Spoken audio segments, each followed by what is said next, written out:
Si se dieran las condiciones económicas y sociales en Guatemala, el número de migrantes se reduciría de gran manera.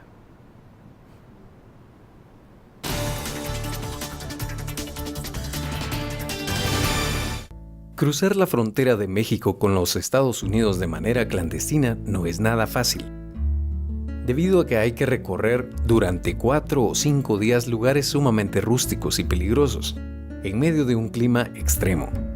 Muchos, creo que la gran mayoría de ellos están siendo ya guiados, por lo tanto hay contactos y otras personas a las que los van dejando, hay toda una vía por estafeta. Incluso a veces hasta hay 3, 4 coyotes y uno de aquí lo entrega a otro en la frontera, este de la frontera lo entrega en la Ciudad de México y entonces ya tienen lugares y tienen mecanismos para hacerlo. Pueden ser vehículos particulares o pueden ser vehículos públicos.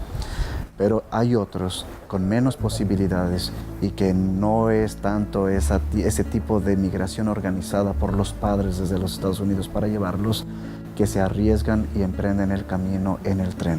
Si estamos hablando de niños, niñas y adolescentes guatemaltecos, porque encontramos a otra grande población de hondureños y salvadoreños en el camino que montan al tren a pesar de todos los riesgos que esto significa.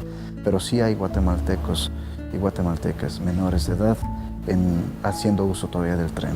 A pesar de las prohibiciones, a pesar de las redadas, hay algunos, sobre todo ahora adolescentes. El primer riesgo es que tienen que salir forzados a migrar. Cuando un Estado forza a su población a migrar, realmente es un Estado que pone en riesgo los derechos de sus ciudadanos. Porque justamente sabemos que la ruta migratoria genera vulnerabilidad, violaciones, secuestros, desapariciones y tantas cosas. Trata, tráfico de seres humanos. Guatemala ha ratificado convenios y protocolos sobre el tema de refugiados, pero Estados Unidos no es signatario de todos los convenios. Pues en el tema de México hay un convenio bilateral que se revisa todos los años, se revisa cómo han sido los procesos, entonces existe un protocolo en el cual se establece los horarios, quienes van a dar acompañamiento, las instituciones que intervienen, que en su mayoría pues es PGN, Consulado, Secretaría de Bienestar Social, y que el procedimiento pues siempre es ubicar un familiar. Sin embargo, si son traslados vía terrestre, pues en nuestras raíces es donde permanecen en lo que se ubica o se reunifica. Estados Unidos es diferente porque Estados Unidos no existe el tema de deportación inmediata, sino que ahí existe un proceso de corte que se estableció para que una persona pueda tener opción al menor si demuestra en un proceso migratorio que tiene la necesidad de quedarse en Estados Unidos. La población vive hacinada, sin derechos. No es que Estados Unidos sea el paraíso. Estados Unidos es uno de los campeones, ¿no? De los campeones de violación a los derechos humanos. Es decir, Barack Obama fue aquel que más deportó. Independientemente del estatuto migratorio que cada persona tenga en un territorio o un país, predomina el derecho a la persona y la dignidad y a su vida. De que los tuvieron en un congelador. Ese es el ¿cómo se llama? Es el costo que paga uno por entrar ilegalmente. Que ese es el castigo que le dan, de mantenerlo en un congelador por 3, 4 y 5 días, no dejarlo dormir ni un rato. Durmiendo, pongamos ahorita, ya llevo varias horas de no dormir ya. Que mejor luchara por mejor estar aquí por motivo que solo a sufrir va uno. Para sobrevivir, porque todos modos, aunque pobremente va. El costo del éxodo y repatriación supone para los países centroamericanos unos $80,000 millones. Para estos niños, niñas y adolescentes, regresar a su país es un gran problema. Se encuentran sin soporte social y con el estigma de no haber alcanzado su sueño. Estamos creando cada vez más fronteras, impidiendo un derecho humano, un derecho fundamental. Pero en vez de crear fronteras, ¿por qué no creamos oportunidades para las personas? Se tienen que crear las mejores condiciones Y el Estado para eso tiene recursos y para eso debería ejecutarlos y no para robarlos. Son temas que no se van a solventar en un corto plazo, pero que no podamos resolver algo en corto plazo no significa que no se tengan que tomar medidas.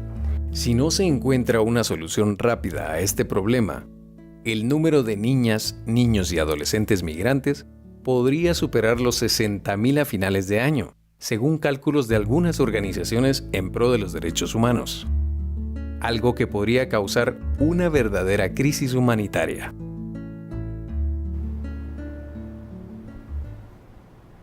Ser artista en un país como Guatemala conlleva sacrificios, pero de igual manera satisfacciones. Aquí la voz autorizada de alguien que lucha por lo que ama.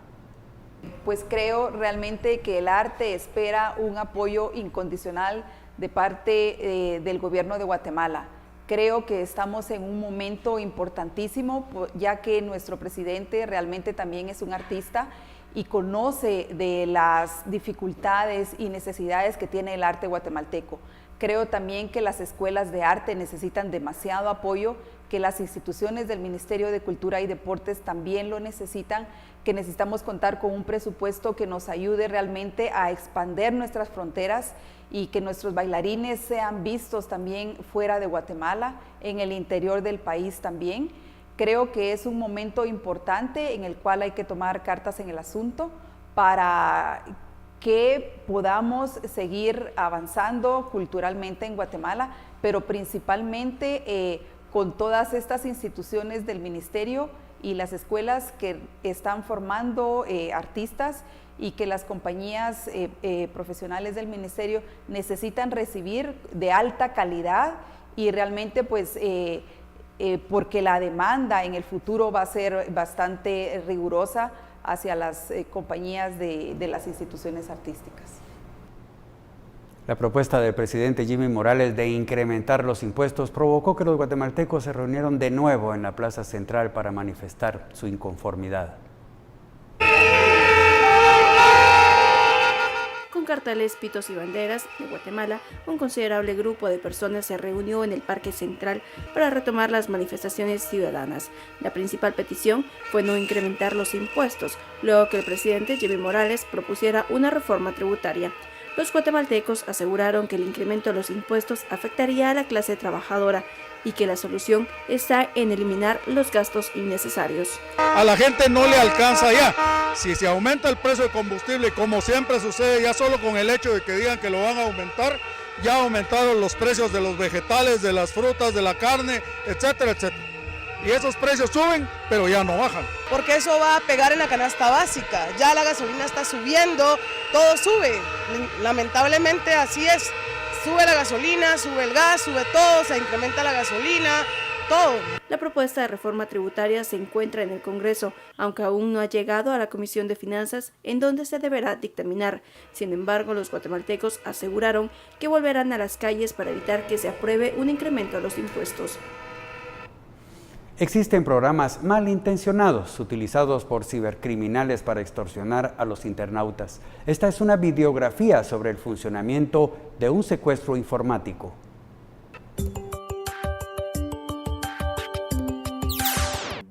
El ransomware es un tipo de programa malintencionado utilizado por los cibercriminales para extorsionar económicamente a los internautas. Es una especie de atraco en Internet.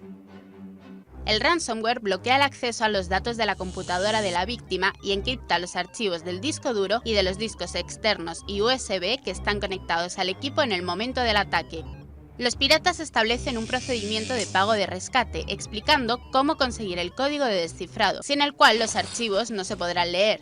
El pago del rescate se hace en bitcoins, una moneda que no deja rastro. Eso permite a los piratas permanecer en el anonimato e inalcanzables. En febrero de 2016, un hospital de Los Ángeles pagó $17,000 en bitcoins a unos piratas que habían tomado el control de sus computadoras durante más de una semana. El ransomware penetra generalmente en una computadora al abrir un archivo adjunto infectado o cuando un usuario hace clic en un hipervínculo dudoso de un email o al navegar en un sitio pirateado. Para protegerse del ransomware se aconseja tener cuidado al abrir documentos adjuntos a los emails y hacer clic en hipervínculos. Evitar las páginas web dudosas.